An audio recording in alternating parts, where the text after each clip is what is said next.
we'll start off with Jacqueline Dubois. Hi, good afternoon. My background is in nursing, and I have, my experience is somewhat different than what we heard earlier.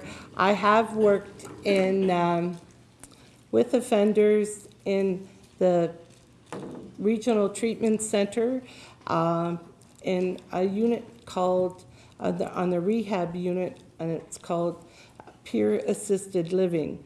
And in fact, I have trained the other offenders to work as healthcare support or caregivers for our elderly and infirm clients that we have on the peer assisted living unit. It's unfortunately called PAL, and standing for peer assisted living, and I think it gets confused a lot of times with palliative care. It isn't, however, some of the clients are very old, they do have chronic illnesses, and we do end up doing some palliative care work with them, but it isn't specifically a palliative care unit. It is more for offenders that need assistance in their daily activities, and they have disabilities, whether they be cognitive impairments, physical impairments, and their increased medical needs of that population. I also now work in the community setting and at Chilliwack Community Correctional Center, and it does also have elderly offenders that are on day parole and full parole that require some assistance accessing the community health facilities, and also they need some assistance reintegrating into the community. Part of my job, just prior to this, I work a lot on one-to-ones with offenders, so I spent the greater portion of last week and this earlier this week talking to some of the older offenders, asking them what CSC was doing well and where we could do better. In the institution, the men I was talking to, the offenders were the clients in the peer assisted living unit and the caregivers. They wished that all institutions would have a similar type of unit to help deal with the older offenders and the aging population. Sorry. But one of the things they did suggest is having a separate unit in other institutions where there would be older offenders themselves. They talked about having it would be quieter. They needed a different kind of environment rather than being integrated with the same population, with the normal younger population. One of the things that,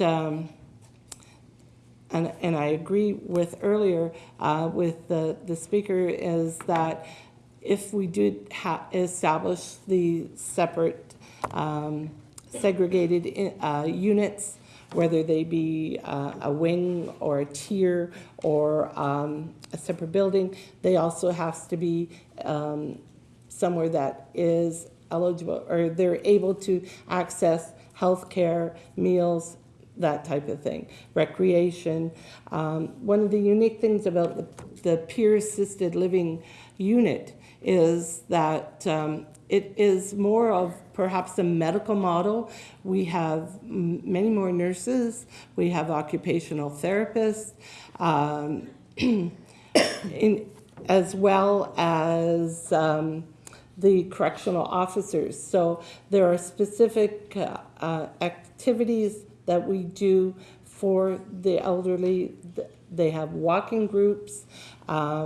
We have leisure, they call it the old timers group, but or in some guys, some of the men call it the Alzheimer's group, but it's not. They get the two confused, right, between Alzheimer's and old timers, but we do some cognitive activities. We specifically, when I was clinical coordinator on that unit, I did the research, what was being offered in the community within seniors facilities, and we could do similar activities with these offenders. One of the things that personally I have been involved with, and the Correctional Service has done some in-service, and I know that they have done it across the country with the healthcare providers, the nurses, and just to upgrade their skills on the unique challenges of dealing with the aged offender population as far as healthcare needs. And similar to the aged population in the community, their healthcare needs are extremely important. Diabetes, cardio problems, a lot of the arthritis, a lot of the musculoskeletal, all these things, and requires some changes perhaps in how we do things to help deal specifically with the healthcare needs of the aged offender. We could do a lot better. We're trying to do as much as we can, and in my experience is somewhat very limited, because my experience is in with a peer-assisted living unit on the rehab unit at the Regional Treatment Center, and also in the Community Correctional Center in Chilliwack, where we do have we have an area set up specifically with hospital equipment. We have hospital beds.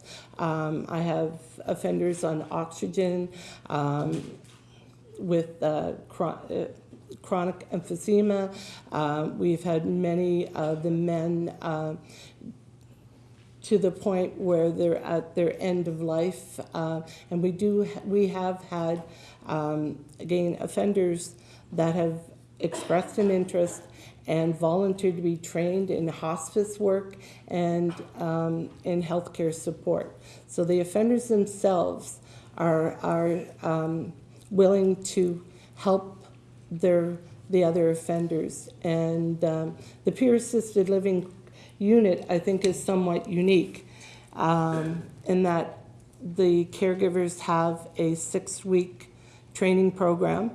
I used the manual materials comparable to the healthcare support in the community. Obviously, we only dealt with males, but they learned a basic understanding of the physiology of aging, not so that they become nurses or caregiver or care attendants. It's something so that they learn how to help their buddy.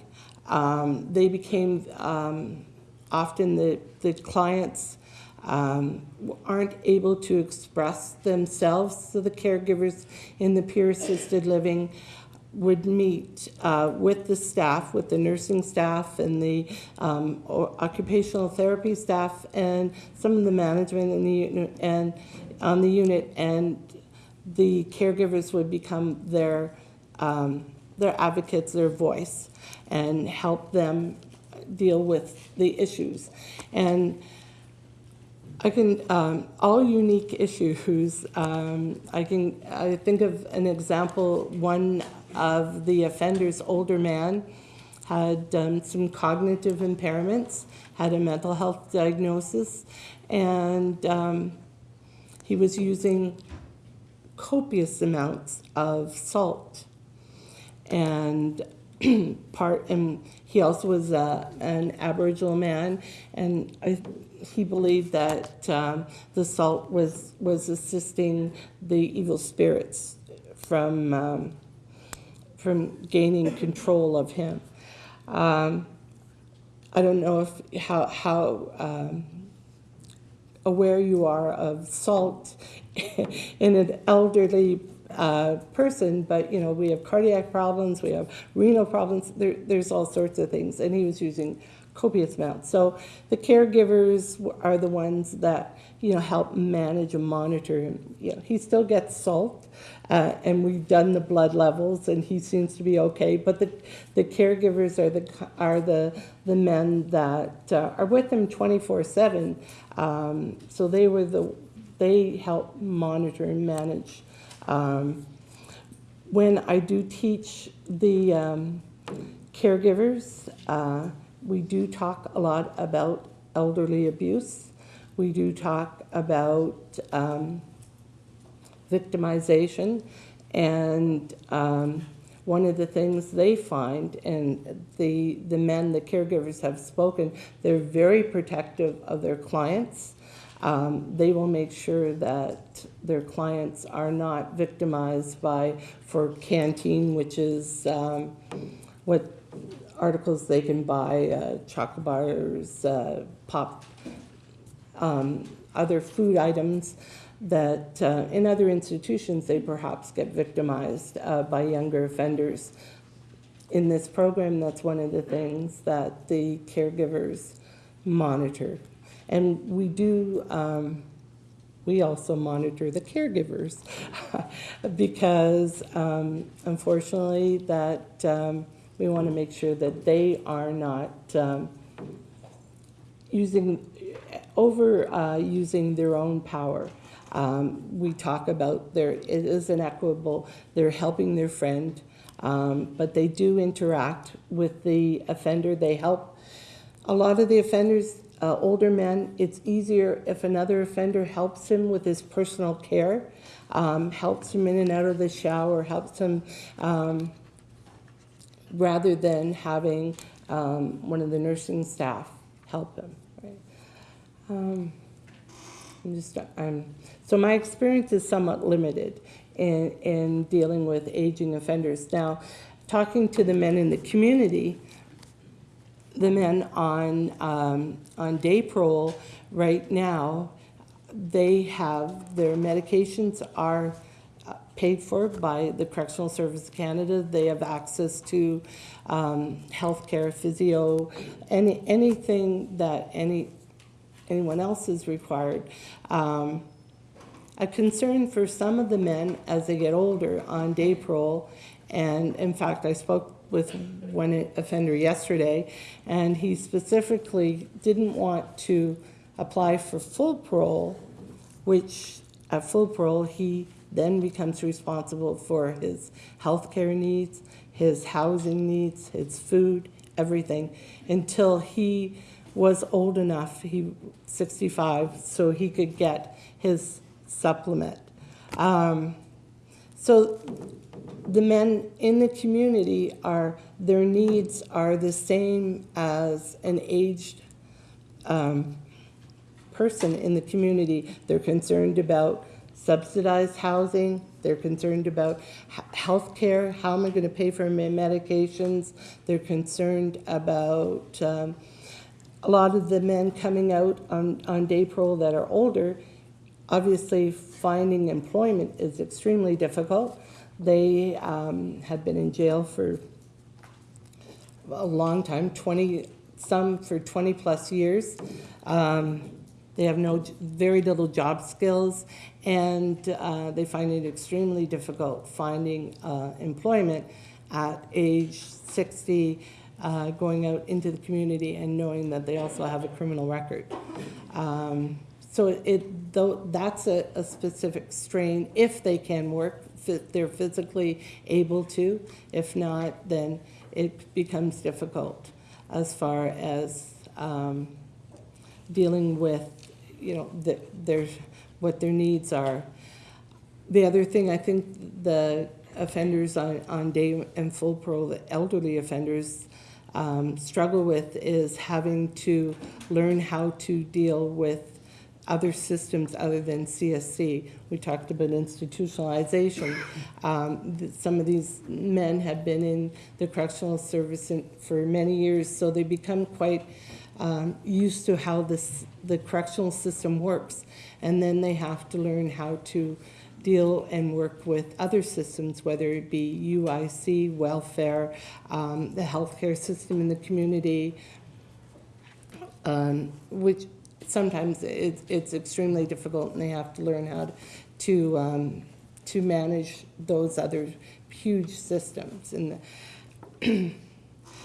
I specifically have noticed and wondered if the men on day parole and full parole, when they have healthcare needs that require some medical intervention, whether it be in a medical clinic, whether it be in a community hospital, if they're treated any differently from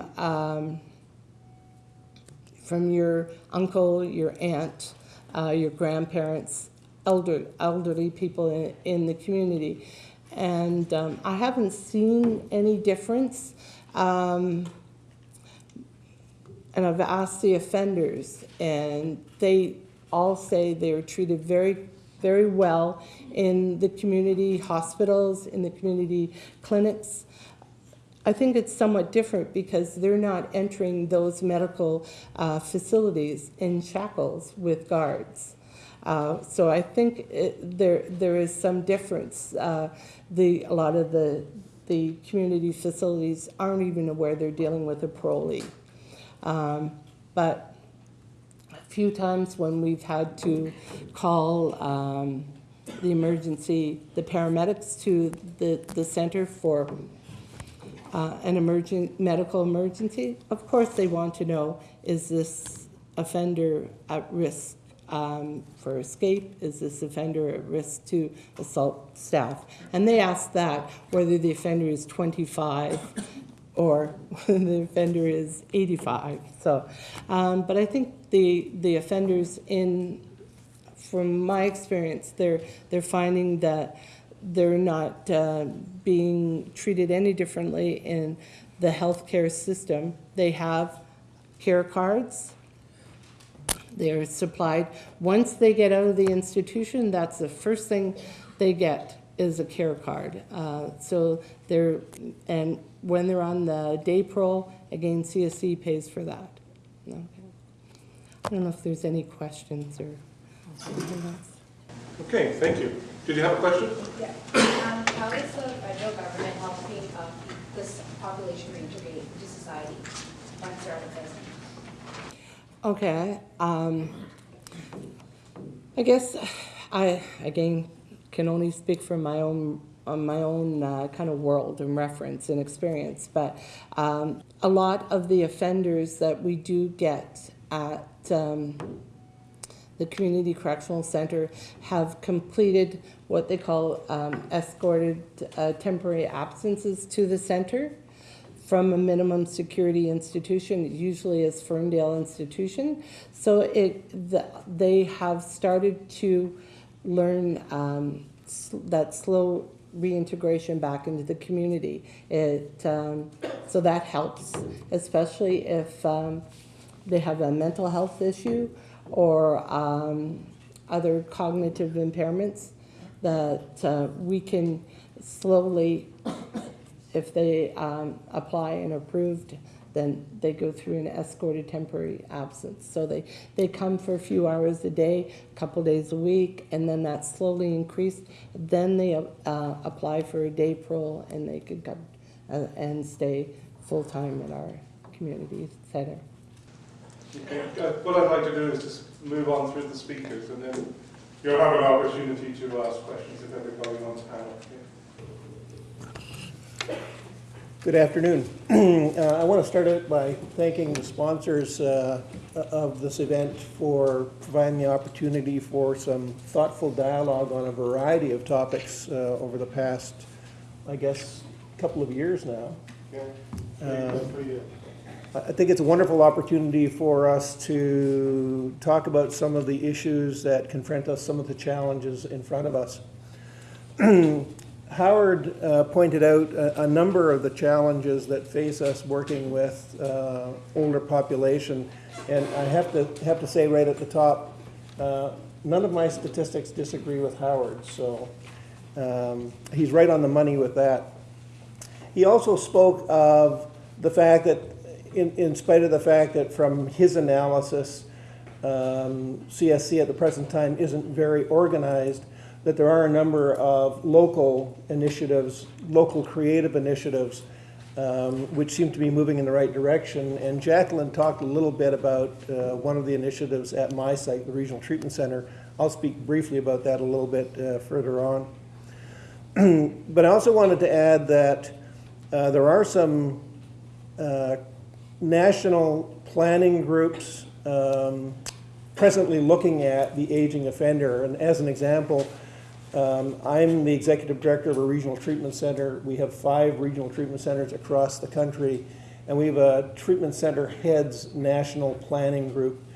And at that meeting, all of the treatment center heads are looking at how do we address the problems of our aging population.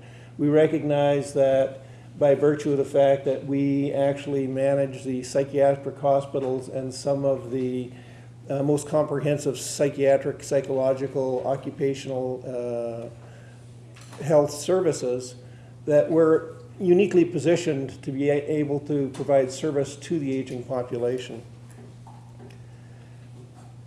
I also want to start by prefacing a little bit by saying that I'm probably one of the most blessed managers in CSC right now, because I presently manage one of the, I think in fact is the newest correctional facility in CSC.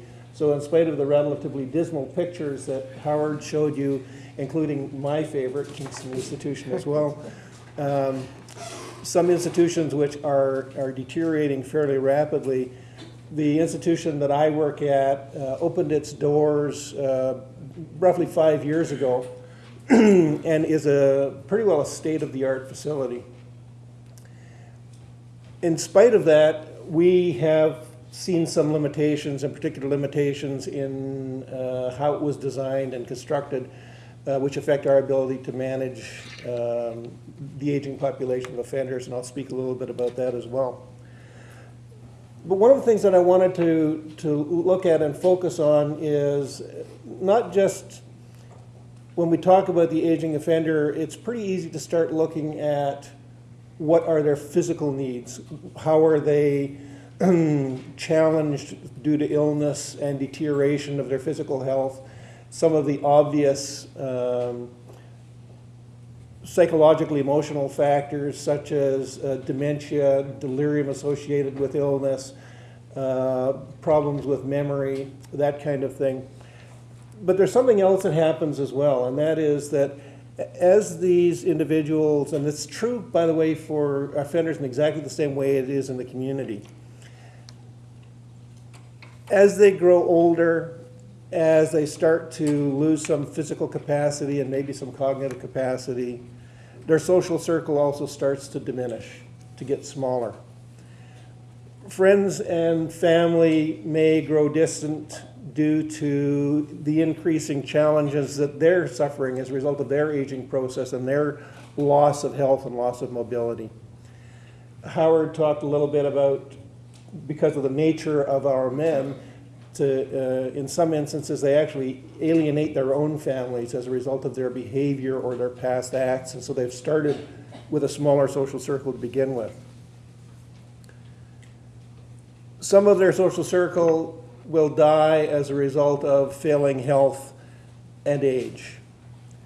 And then within the prison system itself, as a result of their reduced mobility, their poorer health, and their changing priorities, they will probably end up having a smaller and smaller social circle.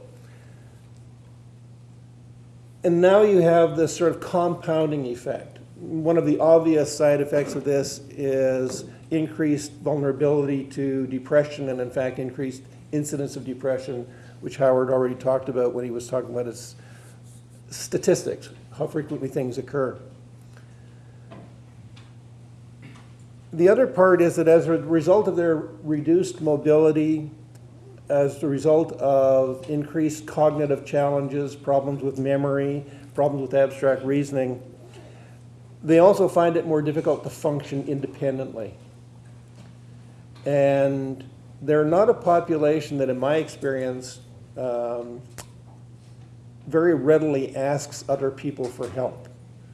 So they have a bit of a social barrier there. I can say my experience with older people, and I can speak of my own family as my parents got older, they didn't very readily seek help either. So this may not be specific to offenders, but it's a particular challenge. But these individuals have an increased need for basically daily care activities. Some of the things that they could do for themselves in the past they're no longer able to do. And this will include simple things like keeping their room clean, their house clean, keeping their clothing clean, personal hygiene, making sure that they get adequately fed. They've got challenges getting to the food, getting the food to their mouth, just challenges day to day in living. They also have challenges in mobility, and as Jacqueline talked about, there's challenges in their social recreational activities. It's more difficult for them to get to recreational facilities, more difficult to get from their living unit to the gym, more difficult to get from their living unit to the common area in the unit where there may be some social activity or there may be some recreational activity going on. And then all of this is compounded by the fact that over the years,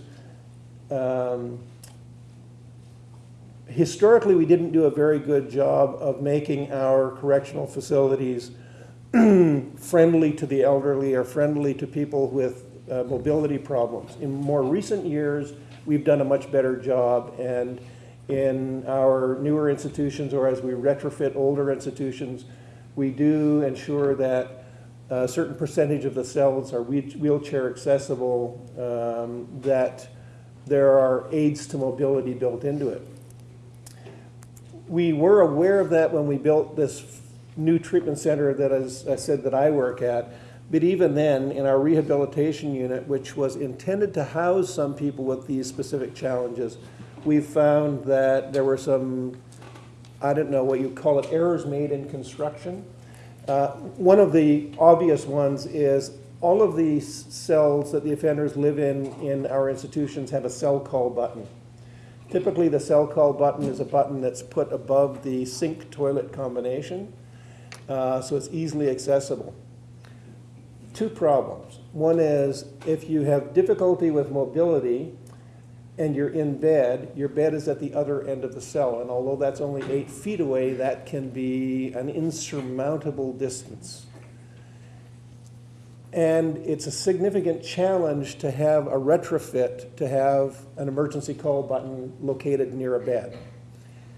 That cost challenge, construction challenge, because remember that our institutions are built to be secure institutions. They're built to make it difficult for people to dig holes in the walls. There's also a significant reluctance to doing something like having a string or a chain that goes across a cell so that it can be reached easily by the offender, because strings or chains in cells can be weapons that can be used against others or against themselves. There is no support for wireless devices which could be used like a button with some kind of Wi-Fi or Bluetooth device, because that would compromise our own internal security, our own internal communications. Oh, I said that was one of the problems. There's another problem too. Now, the other problem is even if the offender can get to the cell in his button to push the cell call, frequently they don't have the strength to push the button. The same thing with the tap. There's a tap which turns on the water and it's a push button. Frequently our aging offenders, as they lose physical strength, don't have the strength to push the button. Pardon me. In our present institution, we've actually been working, we have run some trials on retrofits for the taps so that we have more user-friendly taps for our aging or challenged offenders. And we are running some trials on installing a new cell call button. The good news is that the plan right now is for a new unit to be built at our institution, a new 96-bed unit built at the institution, which is the mirror image design of the one that we presently use to house this population along with a couple of other populations. The reason this is good news is because the planners who are involved in developing the plans for the unit, which is going to be a mirror image of the present unit, have agreed to take some of these features into account to make sure that we attend to the problem of cell calls, that we attend to the problem of the taps that are a problem, and also that the doors are wide enough to allow electric wheelchairs, not just regular wheelchairs, in and out, and also hospital beds in and out, because as Jacqueline indicated, some of our men, as they become less able, do need a hospital bed or benefit significantly from a hospital bed.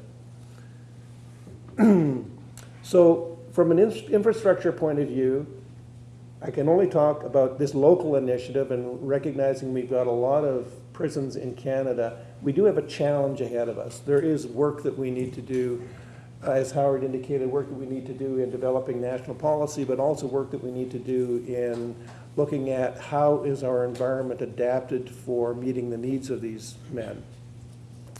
Jacqueline talked a bit about the peer assisted living program, the PAL program that she had been involved with when she was at our institution.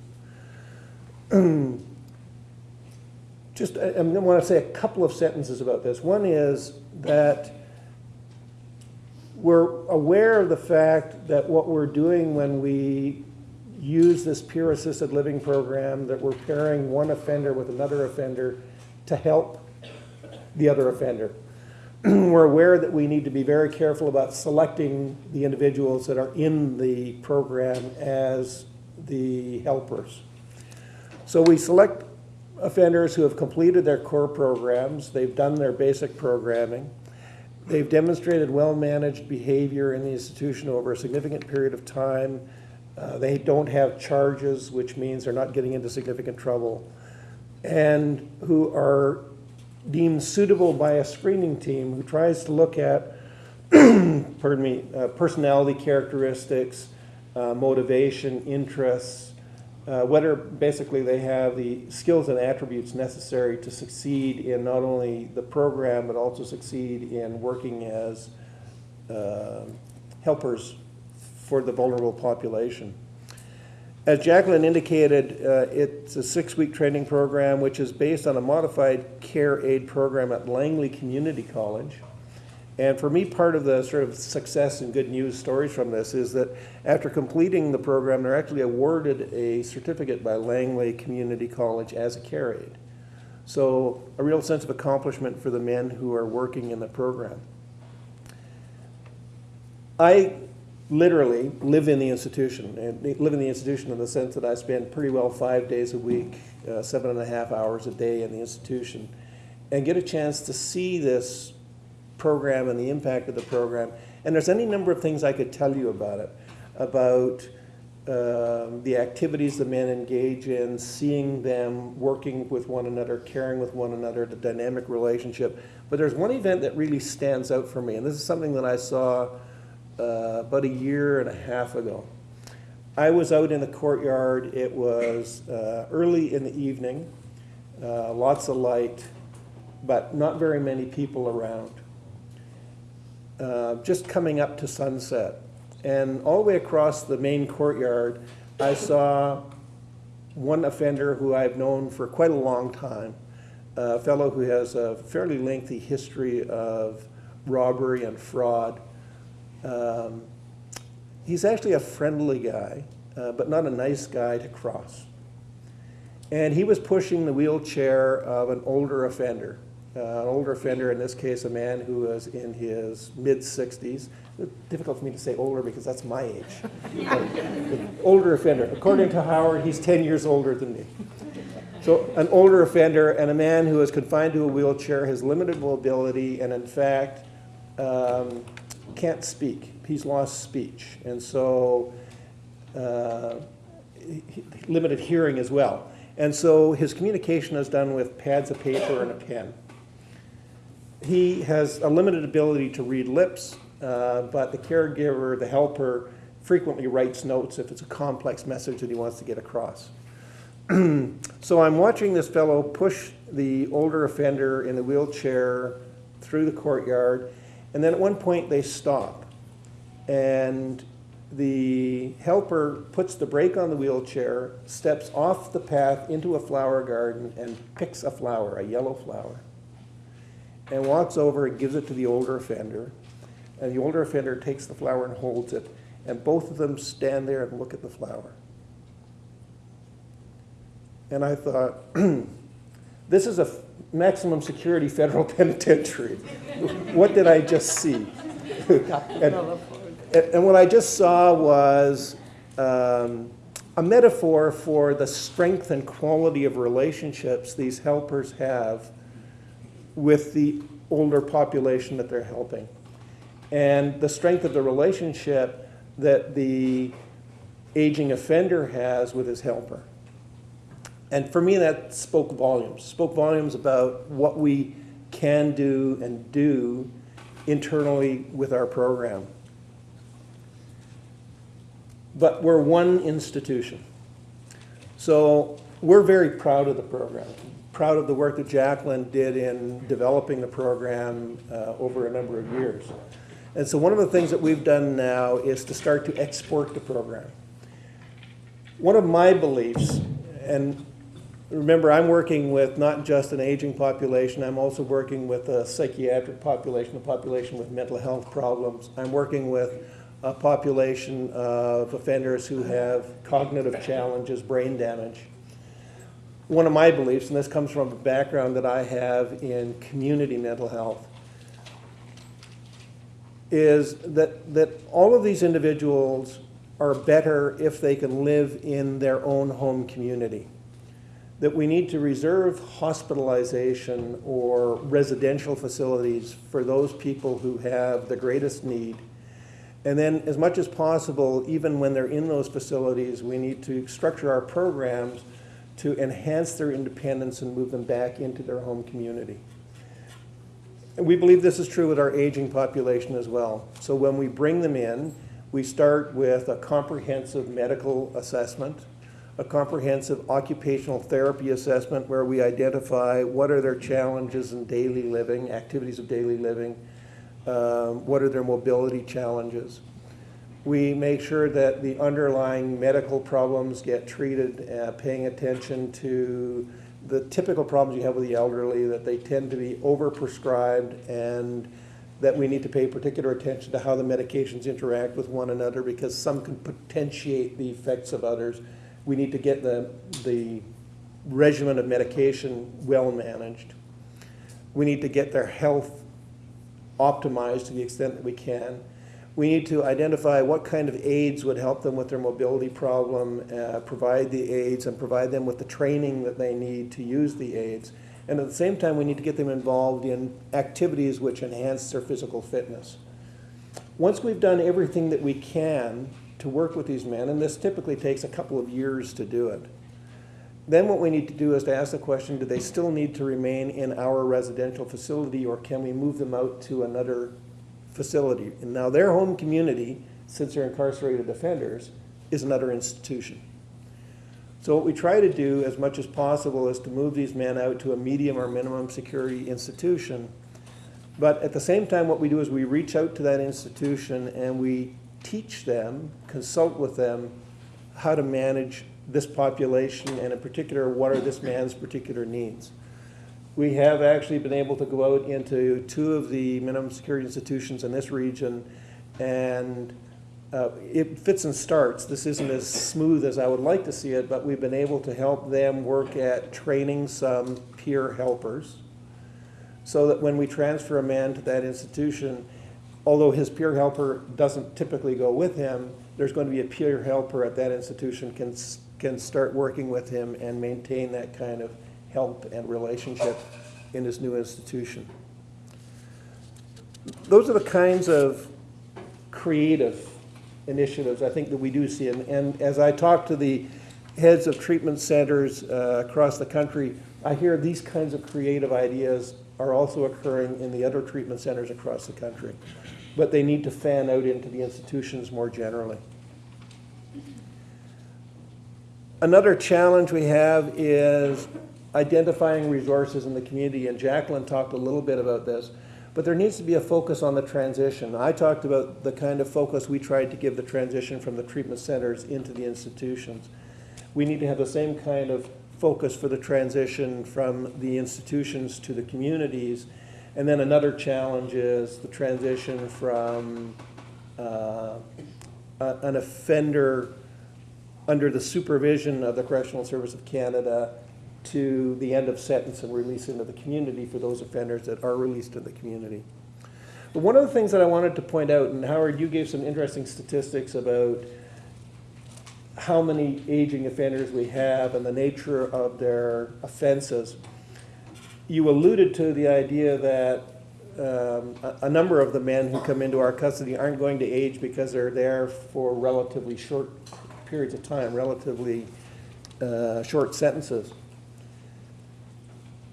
There's a middle ground in there that you didn't talk about, and I think this is actually the bulk of the offenders who come in with longer sentences, who will attend some programming, will demonstrate that they appear to be able to and willing to and desiring to manage their risk factors, and will be released to the community by the parole board under some form of supervision.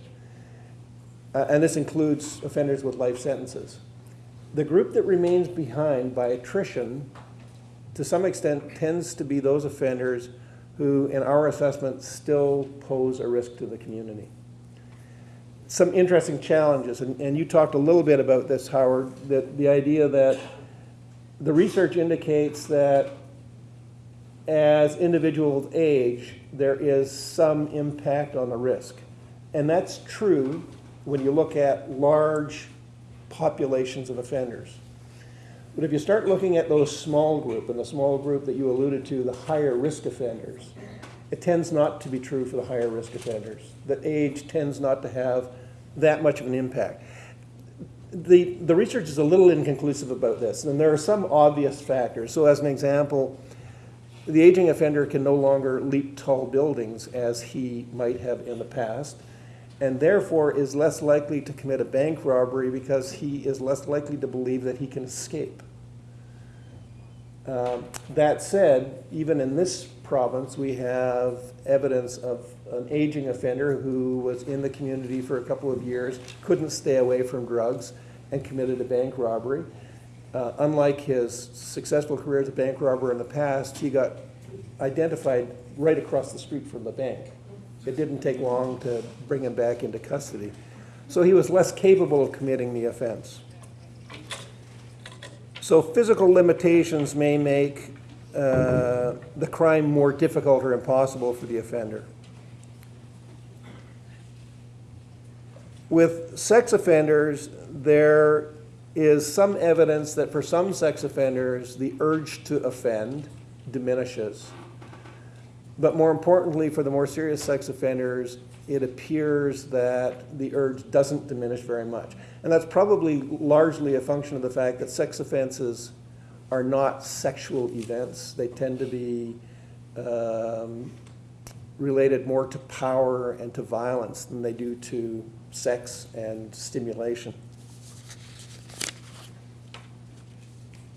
So what is true is that for the aging offender, as with other offenders, when we start looking at risk and we start looking at how do we release these men to the community, or can we release these men to the community, what we need to do is individual assessments of what the level of risk is. And then we're going to run into a problem. The men who are most likely to stay with us into their older age, the men who are less likely to get released to the community, are the ones who are more likely to have the higher level of risk, which hasn't changed over time, that they haven't benefited from programs or haven't attended programs. I'll talk a little bit more about programs in a moment. And that in spite of the fact that they have a physical incapacity, their urge and desire to commit the offense may not have diminished. And so it becomes a question of how can we manage the risk. One example, this goes back a couple of years, a sex offender who had been released to a community facility, pedophile, in a wheelchair, limited mobility, you would think, limited mobility. His desire to, or his internal stimulation from the thought of committing these offenses, his deviant thinking had not changed very much. So what happened was that it became fairly clear to the staff, even in the community facility, that you needed to keep a constant eye on this guy. If he saw a child, he could move at lightning speed, in spite of the fact that he was in a wheelchair, to put himself in proximity to the child so that he could interact with the child. There are all sorts of examples to demonstrate that risk may not necessarily be reduced in spite of the fact that physical capacity is diminished. So we need to be mindful of that. We need to continue to to assess the risk and to figure out how can we effectively manage it. All of that said, I agree 100% with what Howard's saying, and that is we need to be able to have the capacity for a compassionate response, which allows us to keep our eye on the ball of managing the risk. So we need to balance those two. Howard talked a little bit about programs and barriers to programs and having offenders released from custody, how some programs with, some offenders with longer sentences have difficulty accessing programs. There's actually good news on that front. This region is the trial region for a new program called ICPM, Integrated Correctional Program Model, which, unlike the old program which had long waiting lists, these programs have continuous entry or almost continuous entry, and they're shorter duration. We can run them in all of the institutions. As I say, this is the pilot region. The program's about to roll out in all the institutions across Canada. Our experience with it now is for 1 year, and what we've found is that the initial program, which is called a primer, for men coming into our regional reception center, which is all new offenders in the federal service, in this region come into the Regional Reception Assessment Center, and within the 90 days that they're there, we're able to put them through, the majority of them, put them through the primer. So the majority of them have already had access to the first core program by the time they've finished the 90-day reception. And then it looks like we're going to be able to provide access without waiting lists to all of the offenders who are interested in attending or have motivated to attend the program in the region by simply making this available in all the institutions. So that's a positive note. When we're talking about the aging offender now, we're talking about a different challenge. And the different challenge here is that some of them may not have the cognitive capacity to attend or to benefit from the regular mainstream program that they might have even a few years earlier. And as Howard said, they have some physiological needs. For instance, increased frequency of urination, as an example. They need more frequent breaks. Sometimes just breaks to get up and move around to maintain some flexibility in their body. Sometimes shorter attention span due to chronic pain or discomfort. So we need to be aware of those factors, and we need to be able to structure our programs so that they are accessible to this population. We've already done that now in this region. We did it for our lower functioning offenders. We have an adapted integrated correctional program model, ICPM, for that group, which we're now piloting, which some of these older offenders could actually benefit from, in particular those who have a cognitive impairment. The concepts are expressed in simpler language, using a lot more graphic and metaphorical representation to make the information easier for them to grasp and to benefit from. We're presently doing the same thing for the sex offender ICPM, adapting it for lower functioning offenders. And we may need to look at adapting these programs for our aging offenders as well. But certainly, even the ones that we're working on now are probably more suitable than the earlier programs for those individuals. So we need to have an increased focus on programming that's accessible to this population as well. The idea being we still need to address the risk, we still need to help them find ways to manage their risk so that we can fulfill our mandate of protecting society by only releasing them into environments where we can help them manage their risk in a way that protects society. I'm just going to wrap up with one statement about what my belief is. My belief is that our emphasis must be on a holistic approach with aging offenders. An approach which addresses the physical, the cognitive, the emotional, the social, and the spiritual needs of the offenders. And as I indicated, and as Howard emphasized, is a compassionate response, and intended to help these men live out their last days, if we can, with as much dignity as possible. Thank you, Philip. Good. We have a question for Tim? Yeah. Okay. I want to preface my question with, like, I did 27 years, 28 years of police, and 20 years of forensics. But Howard showed a slide of a gentleman with a walker and a transfer bag. I don't comprehend why somebody like that would be in prison. And I think there's a number of factors. I mean, one is, as I said, some of those individuals, in spite of the fact, and I can't speak to that particular individual, some of them do still pose a significant risk. There are also policy questions, if you will. We have very, very clear guidelines mandated by the Criminal Code of Canada and by our legislators, which indicate that once this sentence is delivered, the individual will spend this much time before they're eligible for any form of release, and then there's protocols to follow in order to obtain that release. I can't speak to the particular man in the photograph, but it's possible he was within the first couple of months of a 5-year sentence. Or it's possible that he posed some kind of risk which isn't ameliorated by the fact that he has limited mobility. I can't speak to that, but I agree that, and this goes back to something I think that Howard said, we need to pay attention to the true capacity of this person and what their risk really is, and we need to be prepared to exercise our compassionate response. And I know that, as I'm the equivalent of a ward in an institution, and Howard said that the offender might come to the parole officer, or the parole officer might look at the offender and say, you know what, maybe we need to take a compassionate approach. The first step in developing that case is to pull it together and then to present it to me, and then I'll need to sign off on that going forward for decisions. We don't see that happen very often. And now, that said, when I think of the men in our institution at the present time, I can't think of one that we would be rushing to do that with at this point. So, I don't know. I want to pick up on your question, actually. Your question was excellent. It's a great segue. I don't work within the system. I'm an academic primarily.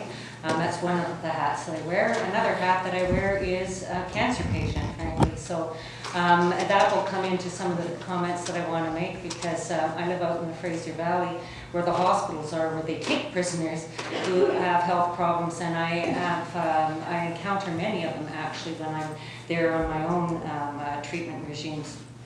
As an outsider to the system, CSC has no say in who comes to the system and who leaves it. So what we're talking about, managing populations, whoever goes in there. I've spent 30 years. I started off in 1981 as a social worker, and went through different variations of professions going into prisons. Was teaching at Kent and Matsqui in the late 80s and early 90s when we had the prison ed program. And now I'm an actual physical neighbor of Mission and Ferndale institutions, and I go into Ferndale Institution once a week for a talking circle, and a lot of the members of our group are aging people because they're in a minimum security, and a lot of them are lifers. And so I hear a lot, we share a lot of a lot of common concerns. I'm a prison minimalist. I think that prisons should be used for restraint for dangerous people. So for me, the thought of incarcerating somebody who's so weak that they can't push a button to get help at $100,000 a year seems to me to be a huge waste of money, and that but it's not the Correctional Service of Canada's fault that that happens, or that Howard's fault that that happens. It's the rest of us who continue to vote in ways that endorse that kind of punitive mindset. In 30 years, I have seen prisons change from being places where you would see what we used to call convicts, you know, people who were actually involved in breaking the law, or professional bank robbers and so on. Now when I go into prison, it's, you know, you see mental health problems, they're so obvious. You see elderly people, you wonder, where are you? As somehow we've treated this prison as a one-stop social service shopping spot where we can throw everything inside that we don't want to deal with, and somehow people inside with 3 months training, if they're a correctional officer, are going to know how to handle. I think that's a crazy situation. It's not fair to anybody.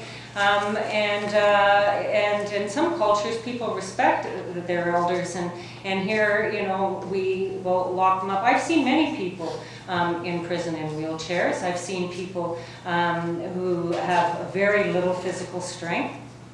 I wonder, I've run into men in particular, but I know women as well, who may have cancer diagnoses, and I know how important it is for me to be able to access whatever medication I need to when I need to have it, not when some other official tells me that I have to have it.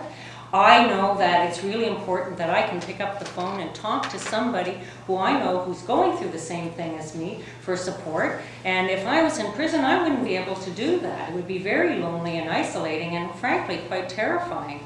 I've been in a chemotherapy room and watched a prisoner come in handcuffs and shackles with 2 guards on either side of them, sitting in a chair right next to me. I'm lucky enough to have family and friends sitting there talking to me while I'm getting poisons put into my body, and that person's sitting there and nobody's talking to him because somebody's there doing their job, of course.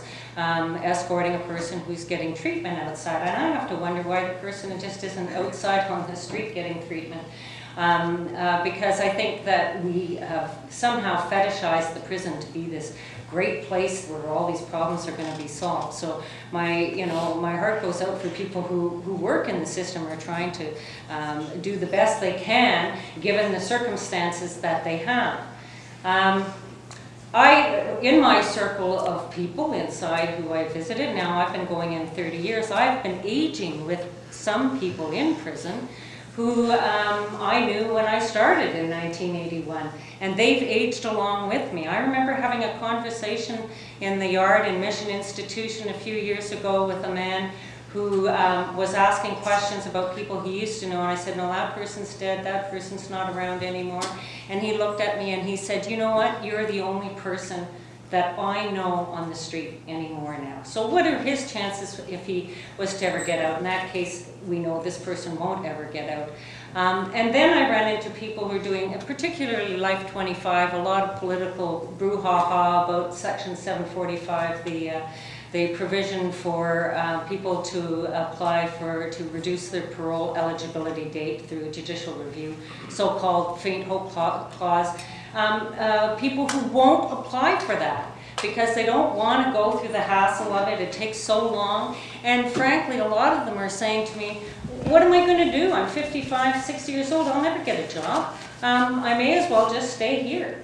I have a couple of stories. One story I want to talk about a man who was one of those people who's doing Life 25, who died about 7 years ago of cancer. And there's a few people in this room who know who I'm talking about. He was one of the people who said to me, why should I apply for anything to get out, because there's nothing for me on the street. I have no family, I have no people on the street, I have no prospects for a job, I'm too old, I may as well stay here. And then when he got a cancer diagnosis that was essentially terminal, then he didn't, nobody wants to die in jail. So the motivation was there to get out. And we did go and do his Section 745 hearing. We decided to take the chance with that rather than the royal prerogative of mercy, thinking that maybe citizens would have more compassion than politicians would. And in that case, the citizens in that community did give him the opportunity to apply for parole. They reduced his parole eligibility date. The parole board recognized that because of his circumstances, it would probably be best to release him. As he was leaving the institution, he was being served papers by the Treasury Board, who was suing him because he was he was the chair of an inmate committee when a bunch of inmate committees had taken corrections to court for the Millennium Phone system. And so as he's going out to die in the community, his exit strategy is, here, now we're going to sue you. And I remember him phoning me up and saying, can you make this go away? Which we were frankly able to do.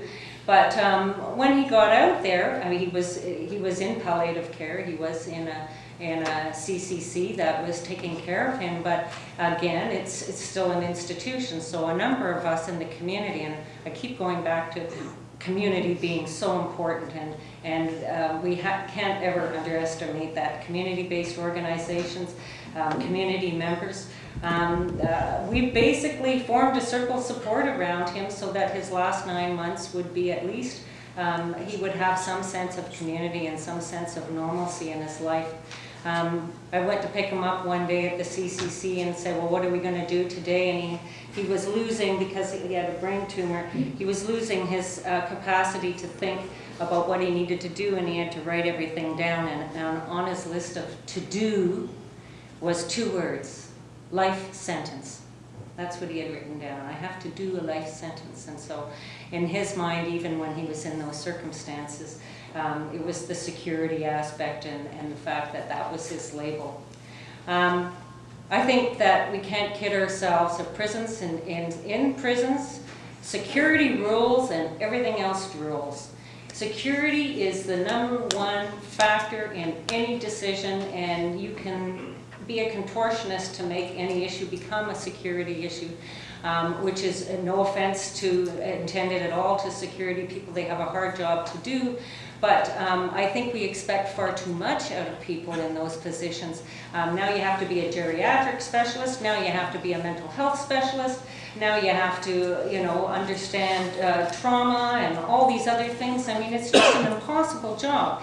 And so I think that part of the solution, if we're looking for a solution to aging, people who are aging in prison, is circles of support and accountability. We have those for warrant expiry sex offenders. Why can't we use them for people who are aging? Why can't we invite more participation from the John Howard and the Elizabeth Fry's and all the nonprofits in the communities to offer more sort of residential support in the community and help build community? Because elderly people, period, will tend to be isolated and need to have some kind of community around them. So I don't think there's a lack of choices if we were to change our ideas about what the prison is for. It's not this great sort of panacea and great solution to every problem that we have in society. It has a role, I believe, but we have expanded that role, and like contortionists, to include people who are so weak they can't press the alarm button to get help. I mean, that's insane. To me, if somebody came from another planet and watched what we were doing, they'd go, why are you doing that? It would be really difficult to give a rational, coherent answer to that kind of a question. So I think that some of the solution to this problem actually lies in the hands of everybody in this room. It's how you vote and how you have discussions with your neighbors and families about of the use of the prison inside. Because we still have to pay for this. I remember going to my surgeon at one point and he says, we have a universal health care, and that means that somebody from Kent gets the same service as you do, Liz. And I said, good. That's why I live in Canada. I'm not upset about that at all. It has to be more expensive to take people out from institutions with 2 security officers, and it's humiliating too. I mean, it's bad enough when you're dealing with health issues and the fears and everything else around it, going into that kind of context, and then having the officers, I find, actually are pretty respectful of the people that they take in, but it's everybody else. Everybody else in the hospital is looking, and they can tell these are correctional officers, and the guy's wearing handcuffs and shackles, so it's obvious where they've come from.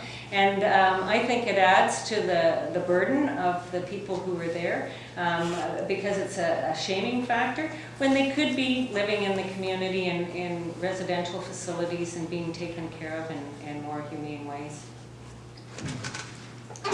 Hey, thank you, Liz. In taking into account things like mental health and risk assessment and physiology, is it possible to incorporate into the program, which already exists, some kind of educational classes that involve maybe current events like technological advances going on outside of the prison, you know, practical kind of computer classes, or even administrative kind of strategy for these people coming out of the program? Is it possible to incorporate that into the program that already exists? And if so, where would it fall on the priority list within this holistic approach? I can address some of that, and in fact, some of what you're talking about we already do. As an example, we're aware that, pardon me, as offenders go from institutions to the community, the world has moved ahead rapidly without them. If you talk about an offender that's been with us for 10 or 15 years and say ATM, he'll say, is that some kind of a recreational vehicle? They don't know what an automatic teller is. They don't know what chip cards are. They lived in an entirely different world. So one of the things that we do is we actually have training, group programs, group sessions, daily skills and daily living programs where we try and teach them that kind of thing, give them some information. You talked a little bit about the idea we live in a computer age, and a lot of our offenders, well, almost all, if not all of our offenders do have access to computers in their units at this point, but they don't have access to the internet. We have been looking at this at a national security level perspective, because we need to be careful how we manage communication, and I think probably some of the issues are obvious. We need to be careful about the possibility of compromising the security and safety of the offenders, of drugs and drug traffic in and out of the institutions, that kind of thing, which creates some particular challenges when you talk about access to the internet. But what we're trying to do is to set up an intranet, a closed system of computers, so that the offenders in the institution can actually learn internet skills, but within a confined network. So we're aware of that as a skill need and the need to do some training. We're looking at, and this I think we have much work to do yet, the idea of relevant vocational training. One of the things, in fact, one of the things that an Aboriginal offender said to me a few months back was, all of these wonderful vocational training programs you're offering are quite good and quite interesting. You're teaching us how to build houses. There's a variety of different programs, but the thing that you need to keep in mind is I'm a fairly intelligent Aboriginal man, and I'm going to go back to my reserve. Likely the only work that I'm going to have available to me is work that the band council gives me. And you're not doing anything, and none of those programs is doing anything to train me to be released into the community that I'm going to go to. And it's a question I think that Howard raised earlier, this question of, or Jacqueline, are we actually teaching these men at age 55, 65, who are going into the community, something that they can actually use to benefit themselves when they get into the community? Certainly learning how to frame a house is not going to be much advantage to a physically challenged 60-year-old man going back into the community. So in fits and starts, we're doing some of that. I think that, and this goes back to I think what Howard was saying, the idea of looking at and developing a national strategy. Part of developing a national strategy needs to be paying attention to factors like how are we preparing these men for release given their capacity when they are released. At the institution I'm at, we do have social workers, occupational therapists who give some thought to that and provide some counseling and training. But I think as an organization, that's something that we are going to have to focus on some more. Thank you. Yes, okay. In Zapato's prison experiment, it was shown that people tend to develop mental illnesses while in prison over a period of time. How are correctional facilities helping to reduce such illness at an early stage or age?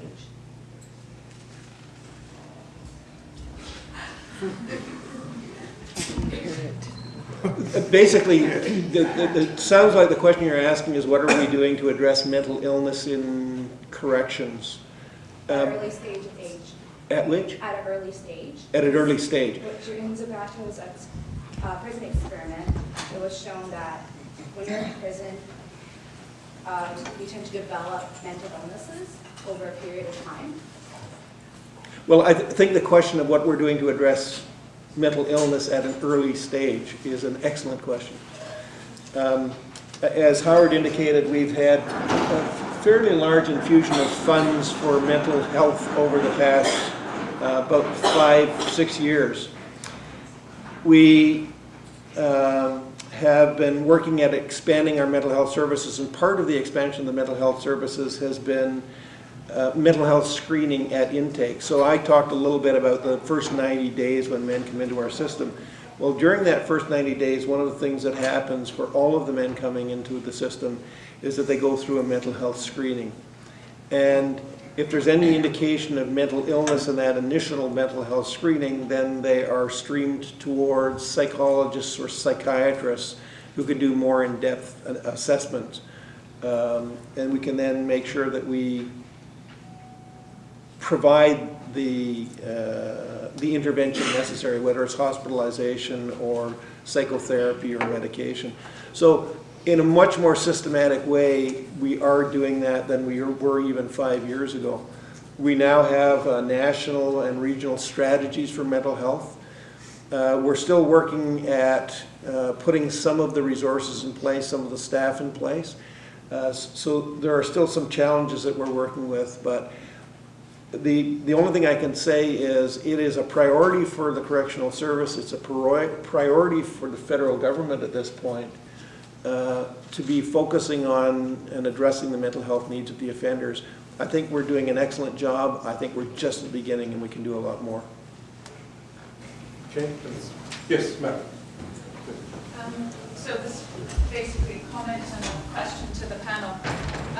You mentioned the capacity for compassionate response, and my question is, how is that being addressed in terms of looking at the issues and needs of women offenders? We have a very small number in Canada.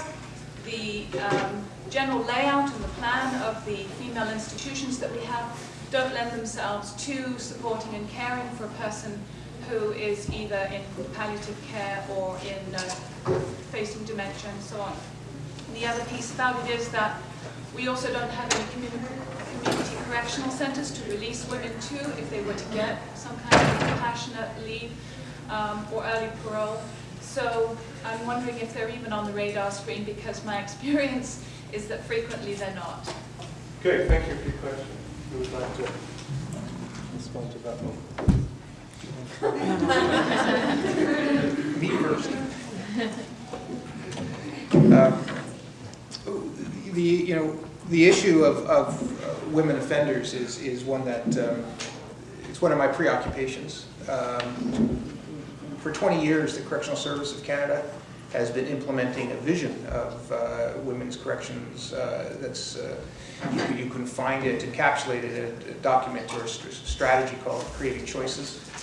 We've seen the Correctional Service move a long way in terms of shutting down the prison for women in Kingston and moving to the 5 regional centers, the Healing Lodge in southern Saskatchewan, the specialized unit at the Regional Treatment Center in the Prairies. It is a focus that is more compassionate and tries to be much more gender specific, women focused. There's specialized training, specialized programs, etc. And I think it's important to recognize that there's been a tremendous commitment by the Correctional Service of Canada to try to do the right thing for women offenders. That's where the good news ends. As I mentioned earlier, the highest growing population is women offenders. Every one of the 5 regional centers, none of them are that old. Every one of them is over capacity. Every one of them has trailers. Every one of them has women double bunked in segregation in some cases, double bunked in segregation. One facility I visited had women sleeping in the gymnasium. They all have capital projects to expand. Contrary to the vision of Creating Choices, they all now have secure units or maximum security units.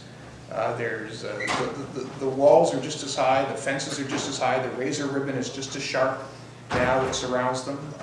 The primary workers are now correctional officers in full uniforms. So many elements of that vision have been eroded. And we don't have the resources. I mean, one of the issues is the economy of scale. You mentioned the numbers are small. They're small, but they're growing. I think today's count is something like 565 in custody. It's hard to develop. It's hard to develop the program capacity when you're talking about those numbers distributed over 5 centers. Of concern to me, there's not a standalone minimum security facility for women. So even women that are designated as minimum security, those women who should get greater access to the community, greater access to programming, they're in multi-level security institutions.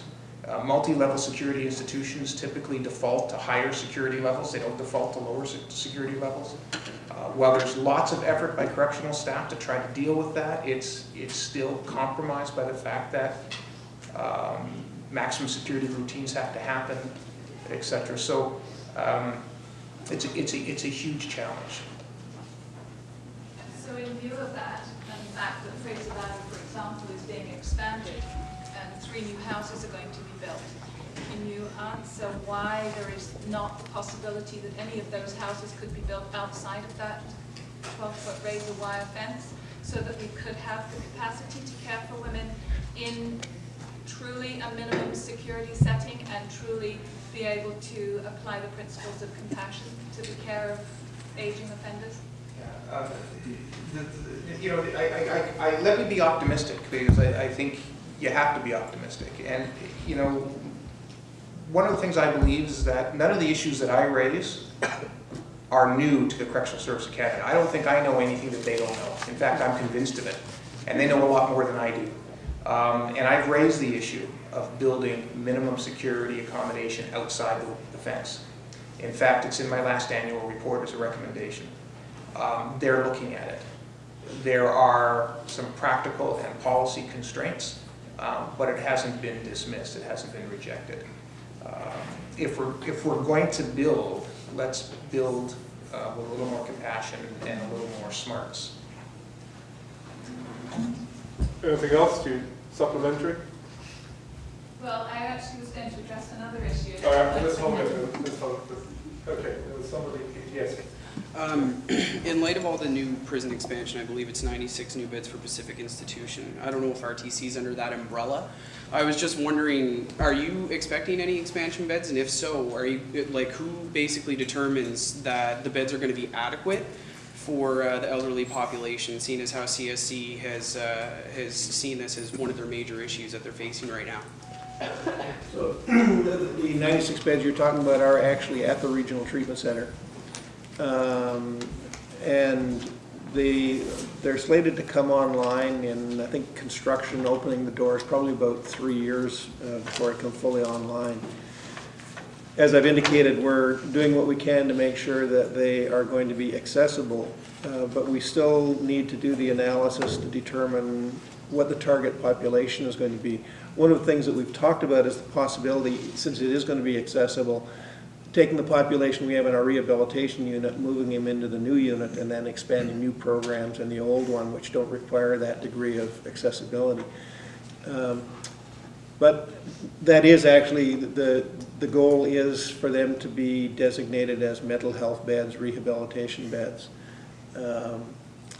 But we have some time to plan how we're going to use them because it won't be on stream for a while. Do you get input into that, like into the beds, the structure of it, to ensure that there's going to be buttons that can be pushed? What happened, and it's an interesting question.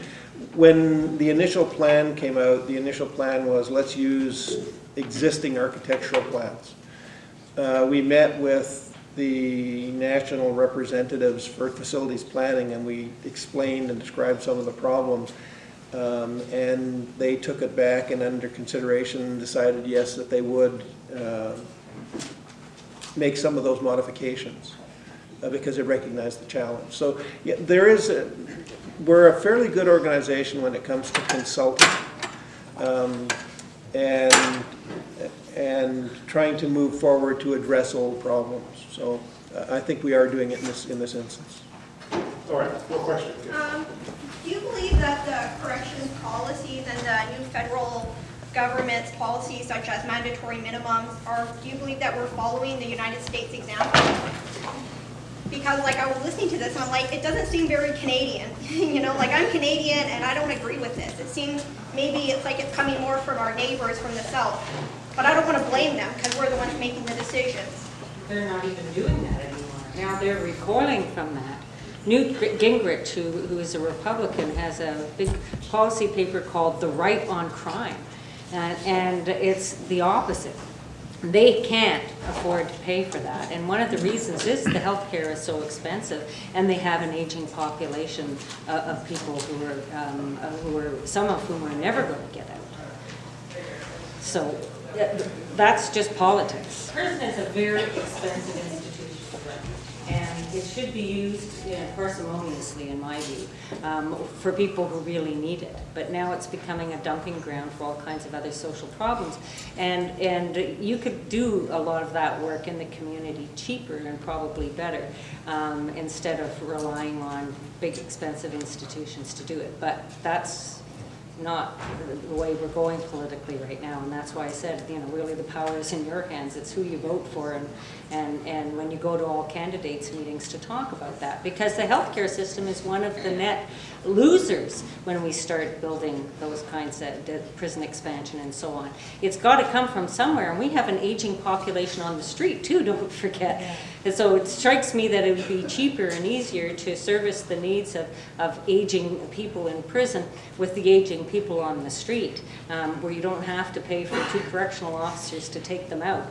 Sometimes you might have to do that if the person does pose that kind of a risk to the community. There's, you know, I'm not saying that that doesn't exist, but most of the people I see in the Abbotsford Hospital who are out on like that are older.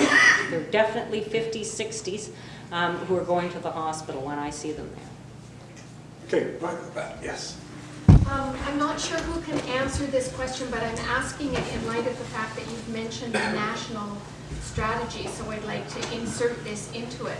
And there's been mention of people who are older being released from prison with very little support, very few friends, perhaps family, and a little likelihood of employment, largely because of age. I'm wondering if there's been any thought to increasing the use of private home placements for people who are being released maybe in their 60s, as that would provide a lot of the support and comfort that would make that transition much easier. And I know that private home placements are sometimes restricted by dint of the offense. But I'm wondering if there might be thought given to reassessing that. I'm gonna use your question as an opportunity to say something I should have said earlier. And in the process, I'll try to answer your question. And others may have something to say as well. First of all, private home placements are an underutilized option, period. Not just for elderly offenders. Private home placements is just underutilized. There's also provisions in the CCRA, the Corrections and Conditional Release Act, that are specifically designed to involve Aboriginal communities in conditional release for Aboriginal offenders, and those provisions are underused as well. But this whole notion of release is colored by another reality as well. Typically, the most frequent release from a federal penitentiary now is at statutory release date. It's SR, which is not a conditional release, it's a statutory release. And so the majority of offenders who are walking out of the prison gate are walking out at their SR date. They're not getting ETAs, they're not getting UTAs, they're not getting day parole, they're not getting full parole, they're inside until SR. So as much as, and this is one of the reasons why the service has put a renewed emphasis on earlier program participation, to do more case preparation, to get cases prepared so they can be presented to the parole board in a more timely way, so that they may have a better chance of getting released conditionally as opposed to SR. But there's all kinds of speed bumps and problems involved with that. So whether you're talking about a private home placement, or we had some talk earlier about escorted temporary absences or unescorted temporary absences, the reality is that even with ICPM, even with the accelerated program involvement, the majority of offenders are spending the majority of their sentence in custody. Now this impacts on release in a couple of ways. It doesn't necessarily guarantee that they're better prepared. In fact, for some offenders, once they miss those opportunities for conditional release, they lose some motivation, quite understandably, to become involved in programs. Secondly, it gives the men and women who work as parole officers much less of an opportunity to do their good work. It means that their period of supervision in the community is reduced. If you're released on full parole, you'll typically have more time in the community under the supervision of a parole officer, and more opportunities to be engaged in that kind of support than you are when you're released at SR. That your period of supervision is released. So you have less contact with the parole officer. You have less opportunities to be engaged in some of those transitions to the community that Jacqueline and Zender were describing. So it's not just private home placements. We've got a whole host of considerations that we have to talk about in terms of access to the community and the kinds of community supports that we know are helpful, that we know help reduce or prevent recidivism. But the reality is that that's not happening. And when it comes to even some of the successes, some of the things that we believe are successful, like the ICPM, the Integrated Correctional Program Model, we don't really know what the impact of that's going to be. We know that the core correctional programs were carefully evaluated, and we know that these core correctional programs were validated, and we know that they have, if they're delivered in a certain way, we know that we can expect a certain kind of impact. We don't know what the impact of collapsing these into the ICPM model will be. So a few years from now, we'll know whether or not getting them into this kind of program model actually makes sense, whether it's helpful or not. We also know that, and I think Zender mentioned part of this, but when he told the story about the bank robber who, as an elderly offender, committed an offense and got caught right away, you know, it made me think of the many offenders I've dealt with who actually sabotaged their release. There is no community support for them. They are fearful of the community. it's sadly more comfortable for them to be in prison.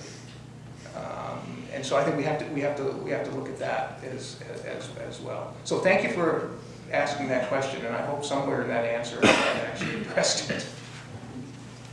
Okay. Yes. Other than call buttons and better taps, is there anything else in a long term and short term that CSC is doing to prepare for aging people? And I'm thinking also, you mentioned accessible cells, and you mentioned as in the width of the doors, but are you also putting in bars in by the toilet or by the bed so that people can have better access getting up and out of bed and those types of things? All of those kinds of things, those are easy fixes. So those are already in place wherever we need them. And whenever there's an offender that needs that kind of fixed assist, that's an easy thing to do, and we do that. Yes. I was just wondering if there's any training available for CRF workers that are accepting offenders that are limited mobility and they're aging and things like that. If there's any sort of training that we as workers working with these people in the community can maybe better understand them and the things that they're dealing with as far as aging, because there's a lot of workers that are they're younger people and they're maybe not dealing with the same things that those people are dealing with. So if we could better understand it, is there any training available? You're asking if, like your assisted living right. program, if there's anything that's similar for CRF workers? First, no, there isn't. There isn't. There are, I think CSC has tried to help staff become aware of, like staff, and but I'm not that familiar with your CRF because they're private. You're talking about a private organization, whether it's John Howard or right. That your own organization will have to, assist you in becoming aware of the unique needs of that population. Right? As far as CSC helping, I'm not aware of anything along that line, no. Certainly to the extent that we have internal programs. I think Jacqueline mentioned one that we that actually was sponsored in the last few months, focusing specifically on the physical and nursing needs of the aging offender, and trying to look at the sensitizing our healthcare workers. Those kinds of programs are developed, and certainly I can't imagine they wouldn't be available for CRFs if they wanted to attend. But as Jacqueline said, the problem is they're independently governed, so it becomes a question of what they want to provide for their staff, and then what resources we have available to help with that.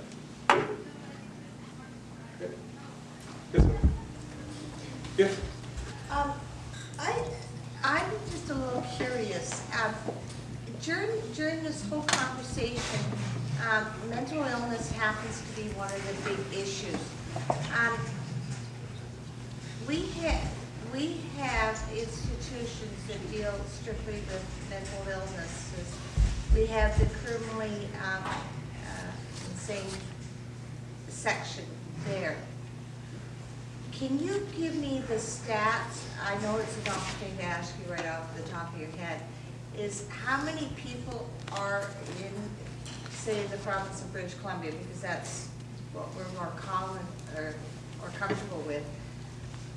Could that area be redesigned, reprogrammed to help, say, somebody who is what used to be, when I was going to school, classified as institutionalized, to live out their life in that kind of situation, that they are still in the prison system,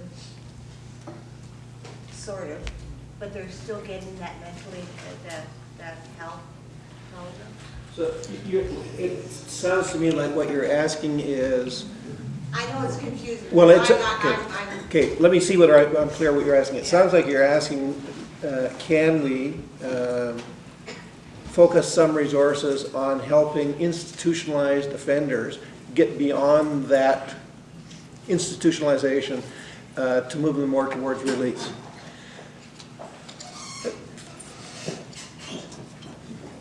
Let me tell you about one particular offender and give you an example, and this isn't unusual, by the way, but give you an example of one particular offender, and this is a man who has a mental health problem, long-standing mental health problem, who first comes to my attention roughly 10 years ago. He's at the Regional Treatment Center, and he'd rather be there than anywhere else in the world. He has a mental illness, but he also has an overwhelming fear of the unfamiliar. And to a large extent, I think we trained him that way through a long period of incarceration. We provided him with a degree of safety, and he's now risk averse, if you will. So we recognized this and recognized that we needed to do something to help this man move ahead with his life. We started by introducing the conversation with him and doing exactly what it is you're talking about. And then as an internal process, we did the equivalent of escorted temporary absences. We would assign a staff member to temporarily escort him off his unit into another unit. And in particular, to escort him off his unit into another unit where we wanted him to relocate. And started the conversation with him about relocating to that unit, introducing him to who would his new circle of friends be and who the staff that would support him would be, and what opportunities were available to him. Over a period of, and it's a very slow process, over a period of about a year, we are able to get him into that other unit and out of the psychiatric hospital. Then we started the similar program of conversations with him about moving on to another institution and escorted temporary absences to the other institution, a minimum security institution, so he could meet the offenders there and meet the staff there and see what opportunities existed. That process took a little over 3 years because every time he would come close to a transfer, he would start to go sideways and he would do something like self-harm, or he would act in a way that prevented us from moving him out. But over a period of 3 years, a number of attempts, we finally got him out, and now he has been successfully living at a minimum security institution for, it's going on his 2nd year now. But with a lot of support, with us continuing to reach out and with their staff continuing to work with him, and now they're working with him to consider the idea of what it would be like if he moved into the community and escorted temporary absences to the community. So we already do that. Fairly labor intensive, but we're aware of that challenge. We're aware that there are some men, and Howard, I think, said it fairly clearly, some men who resist going out because they recognize that they're in a better environment or because they're afraid of being out, or when they get out, have difficulty managing the challenges and sometimes have an urge to come back in. We're aware of those factors, and to the extent that we can, we try to address them. But it's a significant challenge. It is a challenge. Okay, thank you. We're at the bottom of the hour. It's time to call the proceedings to a close. I'd like to thank our panelists.